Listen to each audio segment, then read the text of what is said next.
There's no doubt that love is directly correlated and connected to joy, right? They are on the same path. They are on the same wavelength. They carry the same light, the same energy. And sometimes, in order for us to experience love and joy, we have to be willing to get out of our own way. Yes, I said it. In order for us to experience love, which is directly connected to joy, we have to be willing to get out of our own way. And how do you do that? How do you get out of your own way? Well, it's really hard because inside of all of us, there are two forces at work. And these are two very strong, very powerful forces. But over time, one of these forces has become so dominant that we have forgotten how to trust the other force. And that other force is what we really need to learn how to pay attention to. And the two forces that I'm talking about are the ego and the self. Now, the ego is a primal force. It stems from this idea of fight or flight. It comes from this need to survive. It is what has been instilled in us so that we can be able to fight when we need to fight and run when we need to run, so we know what to do when we're in danger. And that stems from fear. Living in our egos comes from a place of fear. When we live in our egos, we want to stay comfortable. The ego doesn't like to be uncomfortable. The ego doesn't like to do things that require change. The ego doesn't like to step outside of the comfort zone. No. In the ego, we want to stay safe. We want to keep things just the way that we are. We want to keep things just enough to not ruffle any feathers, to not rock the boat. And for most of us, that's how we live, right? The ego is all about mediocrity. And that's how we've learned to live in society. That's how we've learned how to survive in society. That's how we've learned how to get by. But I have a message for you. You were not meant to live on this earth. You were not brought onto this earth. You were not created by the same God that creates the universe, that created the stars, that created the waterfalls, that created trees that can live up to 100 years, that created miracles. You were not meant to live a life of mediocrity.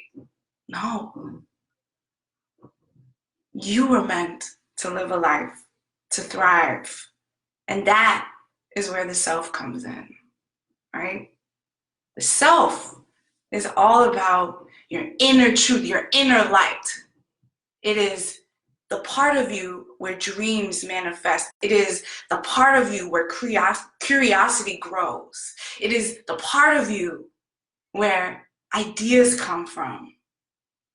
It is that inner voice, that inner light. But over time, even though it sounds so wonderful, right? To live in that kind of a life where you trust yourself, where you listen to your dreams, where you live a life that you know you deserve. But over time, we haven't been able to stay in that life. We haven't been able to make time or make room for trusting ourselves. Instead, what we've ended up doing is allowing ourselves to be mediocre, right? Because it's easier to live a life of mediocrity. It's easier to live a life that's safe. So what do we do every day? We make plans, we have goals, but we don't stick to them. right? We'll say stuff like, I'm gonna wake up early tomorrow and I'm gonna set my alarm so I wake up early. And then when the alarm goes off, what do? We hit the snooze button and we say, you know what, tomorrow I'm gonna wake up earlier. And then the next day comes, tomorrow comes, and we don't wake up earlier, do we? And we say, well, someday I'll wake up earlier. Because it's easier to do that. It's easier to stay in a relationship where we already know it's a struggle. We already know it's unhealthy because we've been in that relationship for so long. It's easier to stay in a job that you don't like because at least you know that struggle. At least you know that pain. At least you know, okay, I'm miserable in my job, but you know what? I'm making money. It's easier to stay there than to trust yourself and say to yourself, you know what, self? I don't really know what's going to happen if I leave this job, but I'm going to quit because I believe in myself enough and I trust myself enough to know that if I quit, I'm going to find something better. But the ego makes it easier for us to live in mediocrity. You know, yesterday I received a phone call, and in that phone call, I was told that a podcast that I have been a part of for a while was no longer going to need me to be a co-host. I could have taken that and really gotten depressed and really gotten upset. I could have been in my ego about it. But you know, there are a lot of things in our life where they're blessings in disguise. And you know, if you've ever gotten broken up with, if you've ever lost a job, if you've ever gotten laid off, if you've ever lost something that's meant a lot to you, when people say to you, you know, don't worry about it. That's a blessing in disguise. You may look at them like they're full of crap, but deep down, there's some truth to that, isn't it?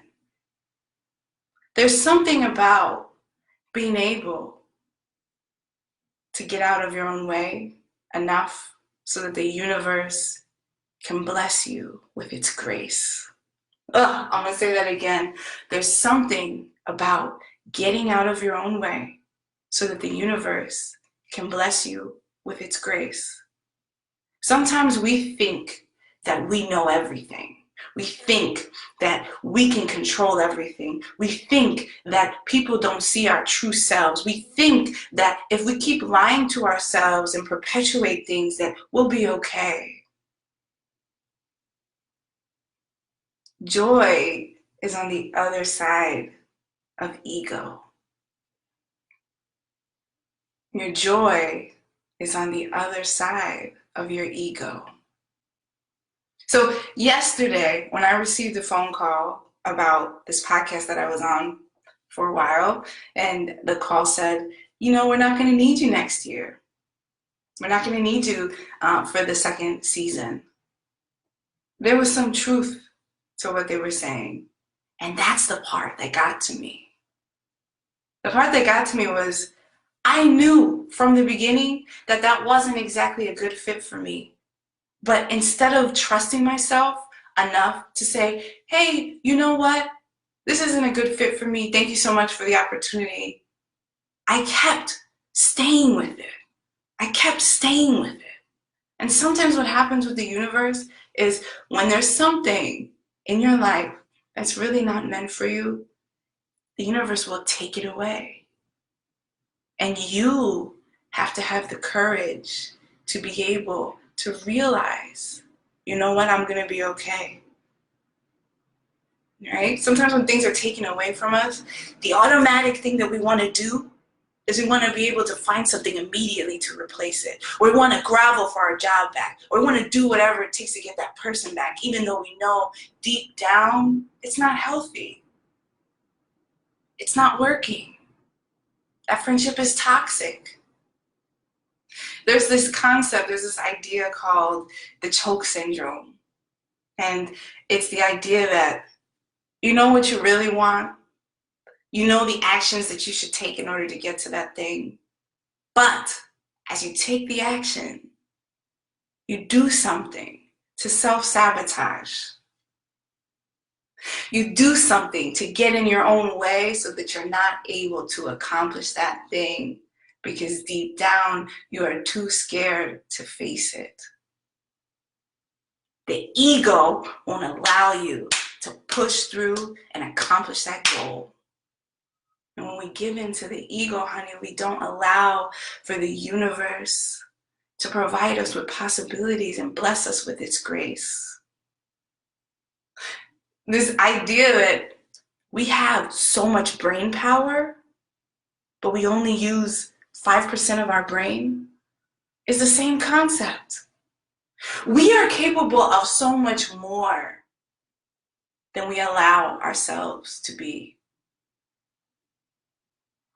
And the idea of letting things go because you trust yourself, of getting out of your own way because you trust yourself, is where your power lies, right? It's easier to say to someone, okay, I'll stay with you, I'll stay in this relationship. It's easier to not say anything to your friend when you know your friend is not serving your best, greatest good and staying in that toxic friendship with them because you know them forever. But you know where the joy comes from? The joy comes from your ability to recognize that you're getting in your own way and your ability to have the pride and the courage and the power enough to believe in yourself to say, you know what?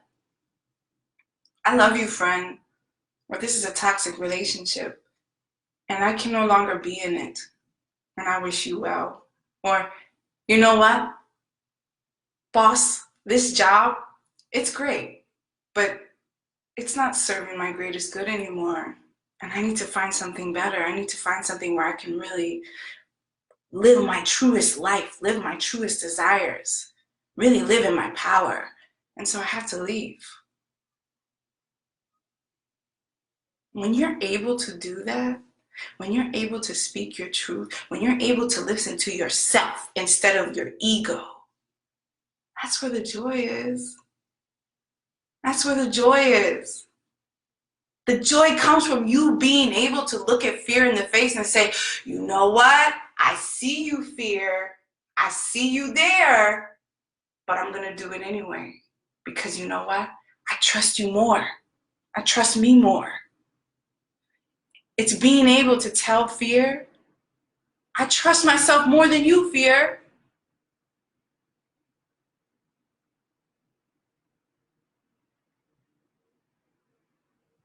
Allow yourself to have the courage and the love enough to get out of your own way so that you can allow for the universe to bless you with its endless possibilities and grace. So today, I'm challenging myself to think about my own life, to think about the ways that I have lately been getting in my own way. And you know, that's not easy. It's definitely not easy. What I'm asking you to do, what I'm asking you to join me in this challenge about, it's definitely not easy to look at yourself in the mirror and say, how am I getting in my own way? What am I doing in my life to make myself feel small? What am I doing to sell myself short? That's not easy because you have to be honest with yourself and you have to realize that, hey, maybe I have some flaws. Hey, maybe there are things I'm struggling with. Hey, maybe there are things I need to work on. But if you can do that, you can find your power. If you can do that, you can find your power. So today I'm challenging you to ask yourself, and I'm challenging me to ask myself, what are the ways that I am getting in my own way? What are the things, the people, the activities that I am doing, that I am engaging with, that I am interacting with, that are no longer serving my greatest good and I'm just holding on to them because I'm scared to let go? How am I self-sabotaging myself? You know, for a long time, I used to be late to everything. I was late to everything because there was a part of me that was self-sabotaging. And I was self-sabotaging because I didn't want to live up to my power. I was too scared to face things. So I was late because I was hoping that if I was late, maybe that person would disappear. Maybe I wouldn't have to deal with something, right? But the power, the strength lies in facing things. And for me, what I had to start doing was getting to a place where I could quiet my mind and listen here. And for me, that meant I had to start writing in my journal. For me, that meant I had to start meditating and asking for answers. Sometimes you might feel like, yeah, I know I'm going in the wrong direction, but I don't know what to do. That's when you have to quiet your mind and block out all distractions, and you have to make time for yourself to think. You have to make time for yourself to find answers. And when you're able to quiet your mind, when you're able to get to your truest self, that's where the answers come. When the answers come, that's where the joy comes from. It's not easy, but it's possible. It's possible. It's possible to tap into your joy. It's possible to let yourself take over from your ego. It's possible for you to believe in yourself enough to get out of your own way. That is where love comes from. That is where joy lives. So ask yourself today, how am I getting in my own way? And how can I allow myself to believe in myself enough to let the universe and all its wonderful possibilities grace me with its presence? You can do it because you are powerful. It all starts with you believing in yourself. Thank you so much for listening. This is my 5th speech of my 25 Days of Joy Challenge. If this video resonated with you, please leave me a comment. Please share this video with others. Please like this video, and I appreciate you for listening. Remember, you are the love. The power is in you always, and you are capable of doing anything that you imagine. Have a beautiful, amazing day. Thank you so much for listening.